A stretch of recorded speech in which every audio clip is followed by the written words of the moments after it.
muito graças a Deus pela participação de todos e muito enriquecidos. Acredito que tem muita coisa até para a gente pensar depois também, até porque as palestras de 20 minutos é bastante conciso, bastante forte, né? Então, tem várias coisas que a gente vai querer depois olhar com mais calma, né?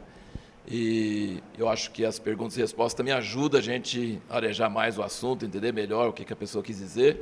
Muito bom mesmo. Então, vou tentar ser rápido, objetivo em finalizar. Algumas conclusões, eu acho que não precisa repetir muita coisa, acho que muita coisa está já conceitual, houve bastante equilíbrio e não precisa ficar repisando. Então, deixa eu só colocar alguma coisa que eu anotei aqui. Unidade de pensamento ou interpretação idêntica não é a base da unidade da igreja. Ficou claro pelo que todo mundo falou. Então, mesmo com a igreja gloriosa, a noiva perfeita para Jesus voltar, as pessoas não vão pensar iguais, né? Deus gosta de diversidade, então não vai haver unidade em todos os detalhes, em todos os versículos, em todas as interpretações. E isso não é a base da unidade. Como o Gerson falou, tem unidade do Espírito, unidade da fé e unidade prática, né? Então, quando nós queremos que a unidade da fé seja a base, nós estamos trocando, né, a ordem de Deus. A ordem não é unidade da fé. Unidade da fé é desejável, mas a unidade do Espírito, do nascimento, vem primeiro. E isso não precisa ser feito, nem promovido, nem nada. Isso já existe. A unidade do Espírito vem por nascença. E então nós somos unidos uns com os outros por laços de sangue e não por ideologia. Muito importante entender isso. Nós não estamos unidos porque nós pensamos iguais, nem interpretamos a Bíblia igual. Nós somos ligados por laços de sangue, não sangue natural, sangue de Jesus na cruz do Calvário. E uma coisa que não foi mencionada por ninguém aqui, mas claro que está implícito, porque falou-se bastante sobre verdades e doutrinas essenciais e periféricas, e a questão da unidade do Espírito, unidade da fé e unidade prática, ficou bem claro, mas não foi mencionado uma vez, pelo menos eu não percebi, que a unidade de laço de sangue, em termos práticos, baseia-se em conversão, nascimento de novo. Então não é a questão de que a pessoa adotou uma doutrina básica, não é. Ela pode citar a doutrina básica e ir para o inferno, não vai resolver nada. Ela pode estar certinha na doutrina dela e ir para o inferno. Então, a questão não é só a doutrina básica, fundamental em isso. Claro que sem a doutrina básica fundamental, ela não consegue converter a Jesus. Ela pode converter a uma série de coisas, mas não a Jesus. Então, a conversão a Jesus é condição essencial para que nós tenhamos comunhão, e comunhão leva à unidade. Então, tanto tem milhares de evangélicos não convertidos, como tem milhares de católicos não convertidos. Adotaram uma doutrina, rezaram uma cartilha, seguiram um credo, mas não nasceram de novo, não teve novo nascimento. Logo, eu não posso ter comunhão de verdade e unidade de verdade, nem com o evangélico não convertido e nem com o católico não convertido. Então, a base da nossa comunhão e unidade é conversão. Uma mocinha, não sei aonde que foi, mas meu pai sempre citava isso, não sei se foi na África, não sei onde foi, que quando foi batizada no Espírito Santo, ela não sabia nenhuma terminologia evangélica, então ela olhava para a pessoa e perguntava, em inglês, "Do you have it?" "No." "Do you have it?" "Yeah." Ela olhava para a pessoa para saber se ela tinha it, e o it para ela é o Espírito Santo, ela nasceu de novo, ela está viva, tem alguma coisa viva. Então, não queria saber que igreja que ela participava, qual a doutrina dela, queria saber, você tem it? Né? Ou então um indígena que não sabia nada, foi batizado no Espírito Santo, e falou, põe a mão aqui, ó, põe a mão aqui, ó. Porque estava tão quente que ele achou que o calor era humano, físico, e que a pessoa estava pegando fogo. Então, como que você sabe se a pessoa é convertida ou não? É outra pergunta, outra disputa, aí você vai assim. Mas o importante para Deus é a unidade do Espírito, e a unidade do Espírito é baseada em conversão. E a minha sugestão, se você tiver bastante dificuldade para saber se a pessoa é convertida ou não, peça a Deus para te colocar na igreja em celas, tá? Não a igreja em células, a igreja em celas. Eu li isso muito tempo atrás, do Richard Wurmbrand, que era luterano e ficou preso com um padre católico. E isso faz muitos anos, antes de qualquer conversa sobre unidade, essas coisas todas. E ele era luterano e o padre era católico, e os dois eram inimigos mortais, vamos dizer assim, doutrinariamente. Na cela, ele descobriu que, pasmem-se, o padre era convertido. E o padre descobriu que, pasmem-se, o luterano, apesar de ser luterano, é convertido. Então, na igreja, na reunião, olhando para a cara dos irmãos, abraça irmão, diga que você ama Jesus, canta, tal, dá o dízimo, vai para frente, não dá para saber se converteu. Mas dentro de casa, dentro da cela, na vida diária, não é por caráter, porque às vezes a pessoa convertida pode ter mau caráter, mas ela, a algum ponto, alguma coisa aconteceu, acendeu a luz, e a menininha fala, tem it, né? Tem it. Agora, não vamos prolongar o assunto, mas vocês sabem que conversão pode ser repentina, conversão pode ser progressiva, conversão pode ser barulhenta, conversão pode ser quietinho. C.S. Lewis tem várias colocações sobre isso, sobre o que é conversão. As experiências são as mais diversas, mas, gente, quando a pessoa é convertida, com o passar do tempo e a convivência, você sabe que ela é convertida. Gente, eu tive uma experiência lá em Salvador, no encontro lá, no carro, vi rapidamente o motorista do outro carro, e o senhor falou, esse cara é convertido. A luz brilhava. Nunca mais vi, nunca mais vou ver, mas o cara é convertido. Sim, tem um testemunho que acontece, você sabe quem tem aquela coisa de Jesus, aquele it, né? Tem. E quando não tem, ou quando tem, está tão dormente que não dá para saber se está lá ou não, aí já são outros casos. Mas acho que nós devemos ficar firmes nesse negócio aí, que novo nascimento, arrependimento, que Jesus vive no coração da pessoa, é a única base de comunhão e unidade. Não tem outra base. Agora, o segundo ponto aqui é o seguinte, que Deus não quer que nos acomodemos na falta de unidade da fé. Ele quer que caminhemos para a unidade da fé. Ele é desejável que a doutrina, a verdade absoluta, como o Ângelo bem disse, a verdade absoluta existe e pode ser conhecida. Isso é um negócio maravilhoso.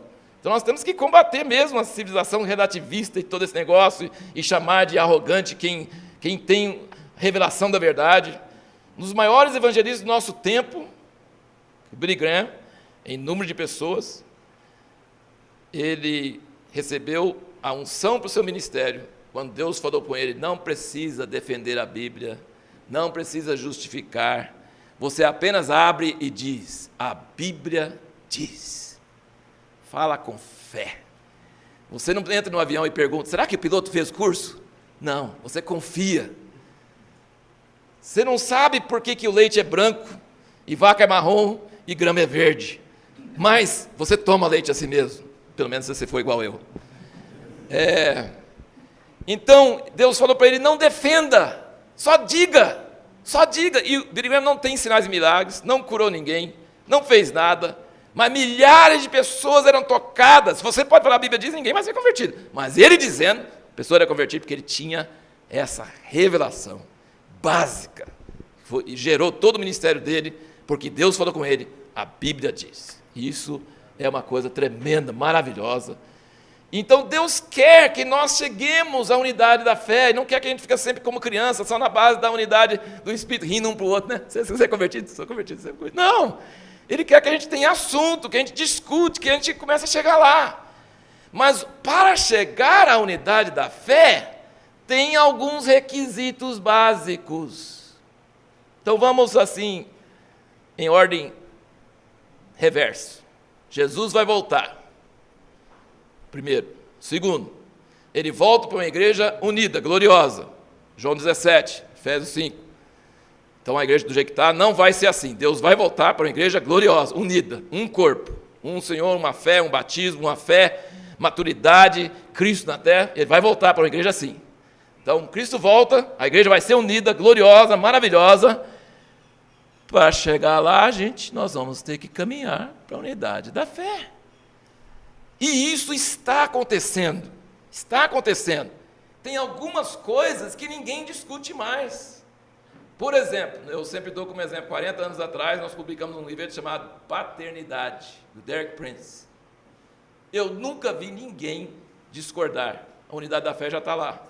Como deve ser um pai, como ele deve exercer a sua família. Não tem divisão, não tem problema sobre isso.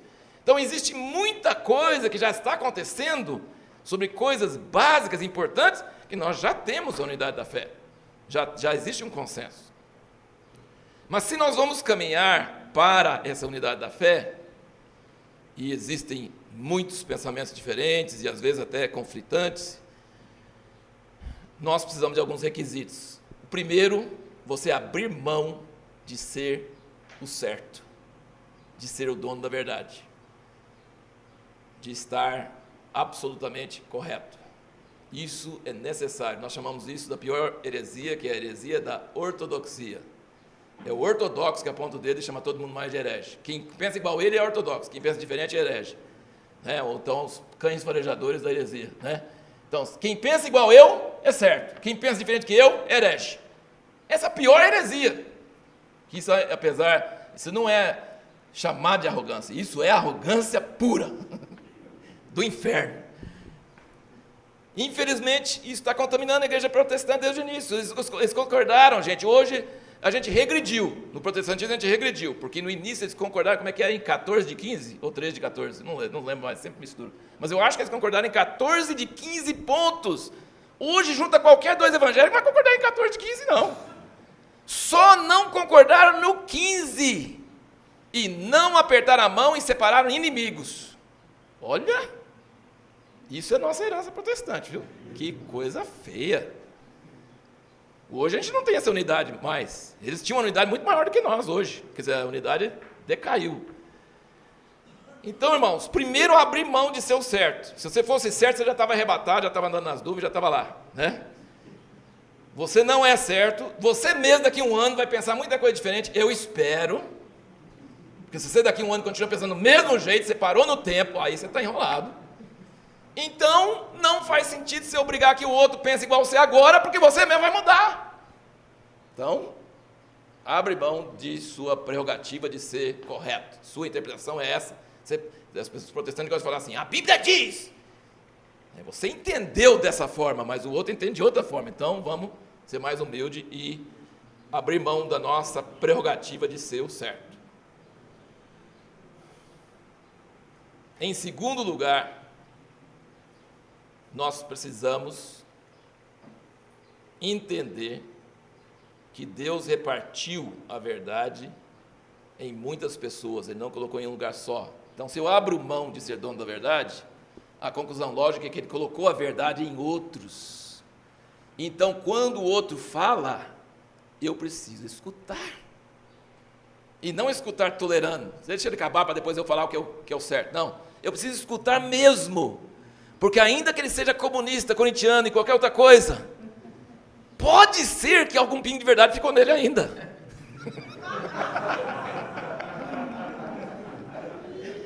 E se eu perder esse pingo da verdade que está nele, eu vou estar sem essa verdade, eu preciso dele. Deus nos fez para precisar um do outro. O quebra-cabeça, por menor que seja a peça, eu preciso dele. Então, eu preciso escutar o outro. Logo, diferença de opinião, dúvidas, diálogo, diferença, não é ruim, é bom. Eu nunca vou chegar à unidade da fé se eu não escutar. E terceiro e último desses requisitos é que eu nunca devo abrir mão de nenhuma revelação e convicção pessoal que Deus me deu só para ter unidade, só para ter relacionamento. Não. Deus não pede isso de ninguém. Ele fala que se Ele revelou para nós mesmos, se isso trouxe ardor, se isso trouxe vida, Ele não quer que eu negocie isso. Isso não é negociável. Se eu estiver contaminado por alguma coisa errada, Deus vai me corrigir. Mas enquanto eu, com toda sinceridade, creio dessa forma, eu não posso abrir mão disso. E isso às vezes acontece até em coisas periféricas, como foi falado, coisas secundárias. Por exemplo, Paulo, na época, achou que Marcos não devia ir com ele. Ele achou que Marcos não devia ir com ele. Não era por raiva de Marcos em si, era raiva do comportamento de Marcos. Ele falou, não quero que me abandone de novo. E Barnabé, pela essência do ministério dele, falou assim, eu não vou sem Marcos.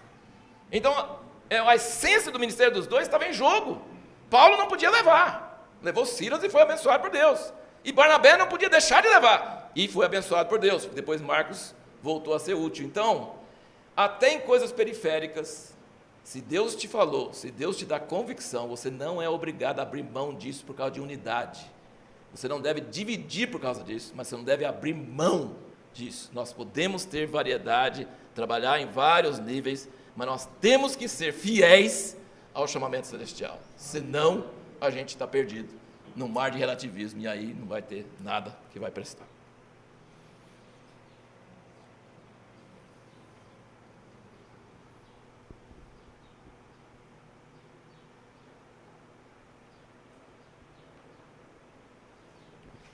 Só esses pontos, está rapidinho, só mais um ponto, que o que foi falado, e eu só quero reforçar, os frutos do Espírito são mais importantes que os dons recebem imediatamente, os frutos são desenvolvidos, servir uns aos outros é muito mais importante do que concordar uns com os outros, amar uns aos outros, servir, ajudar, mesmo que não seja convertido, não tem problema não, né?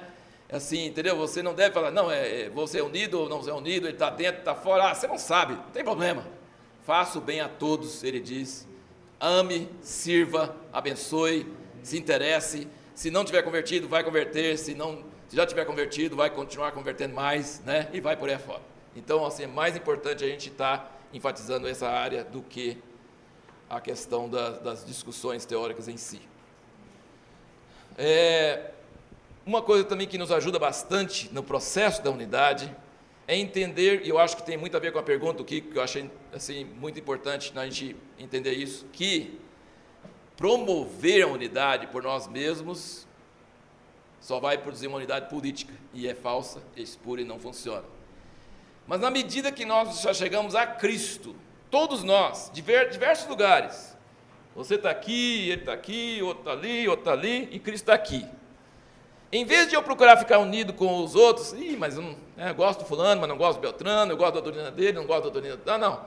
Se nós estamos querendo ficar unidos com Cristo, assim como Cristo é com o Pai, que é a oração do João 17, à medida que eu vou chegando perto dele, eu vou descobrindo que os outros que estão buscando ficar perto dele estão perto de mim também, entendeu?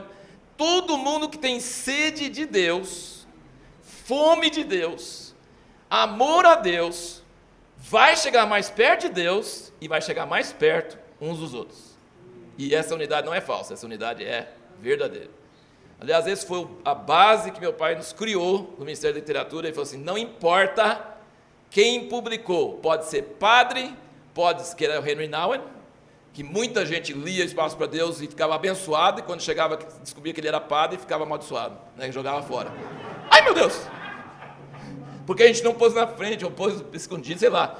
E a pessoa lia a mensagem toda e falava, meu Deus, que coisa maravilhosa. E chegava no fim, é padre, pô! Mas já tinha sido pego. Então, nós temos livretos de pastores pentecostais, assembleanos, nós temos livretos de presbiterianos, da mais tradicional, nós temos, meu pai fala assim, de rabino judeu, nós temos de várias fontes. Ele falou assim, não interessa quem falou, se Deus falou, presta atenção no que ele está falando, porque é isso que é importante. Então, se está chegando perto de Jesus, vai chegar perto dos outros irmãos que estão chegando perto de Jesus também.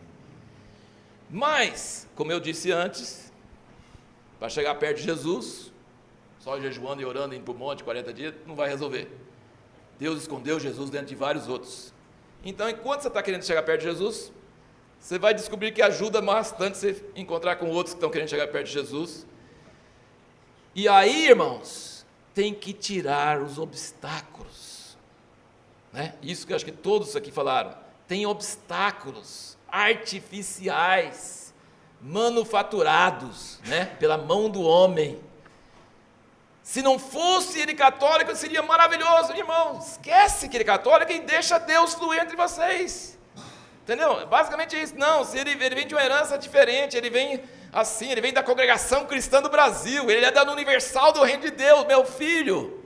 Não tem problema qualquer. Tire os obstáculos que impedem a comunhão. Pense assim, se não fosse essas coisas, haveria comunhão? Haveria relacionamento? Haveria. Então esquece as coisas e mantenha a comunhão. É isso que eu acho que o irmão Zé Carlos disse que acontece nessa comunidade, aleluia. Eles conseguiram esquecer dos obstáculos e andar junto nas coisas que realmente poderiam fazer sem ferir as suas tradições, e descobriram que tem muita coisa que dá para você fazer juntos e permitir a vida fluir, e nós precisamos tirar, e eu escuto essa voz, até levei numa oração nossa de manhã. Cadê o Abnério? Sumiu? O Abnério foi arrebatado. Deus arrebatar o Abnério é difícil, pesado, né? Eu levei esse CD e toquei no início. Nossa, é maravilhoso. Talvez uma hora eu toque aqui para vocês também. Ele cantando só isso aqui: preparai o caminho do Senhor, preparai o caminho do Senhor. Deus está, eu sinto em meu espírito uma urgência, uma coisa muito forte. Deus está começando, e o Roberto sentiu ontem que Deus está mudando a cor do fogo, e Deus falou: estou começando a levar vocês a sério. Eu sinto isso, eu não sei quanto tempo vai ser, mas eu sinto que Deus está querendo assim. Ele não vai ficar tão complacente com coisas erradas, ele vai começar a chegar, e nós precisamos tirar os obstáculos. Preparar o caminho do Senhor é tirar os obstáculos. Então eu acredito que essa palavra sobre perdão, essa palavra sobre, e começar a ter essa comunhão com os irmãos, descobrir quanta coisa que estava em erros, né? Suposições, e quando você chega junto, você vê que não é verdade isso. Algumas coisas são verdade, algumas coisas não dá para ser unido, que ainda não chegou nesse ponto. Mas tem muita coisa que a gente achava que não é verdade, nós estamos perdendo, né?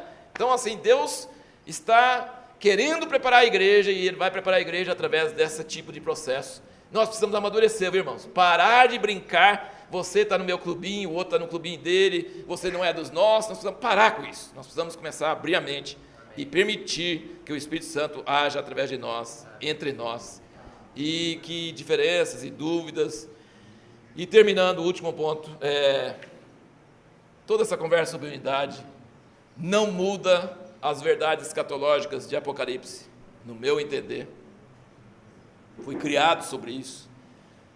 O mesmo cara, meu pai, que achou isso aqui maravilhoso, União através de Comunhão, eu lembro quando leu, eu lembro quando traduziu, eu lembro quando ele foi impactado com isso, eu lembro quanto que isso mexeu, mudou, mas ele também publicou um livro chamado Igreja Falsa, Igreja Verdadeira. Vai haver uma igreja falsa nos últimos dias, muita gente vai ser enganado, vai haver uma unidade falsa, não só da igreja falsa entre si, mas da igreja falsa com o mundo, com o sistema político. Ele vai apoiar o sistema político. Então, não se deixe enganar pensando que todo tipo de unidade é bom. Não, vai ter uma unidade falsa e vai ter uma unidade verdadeira.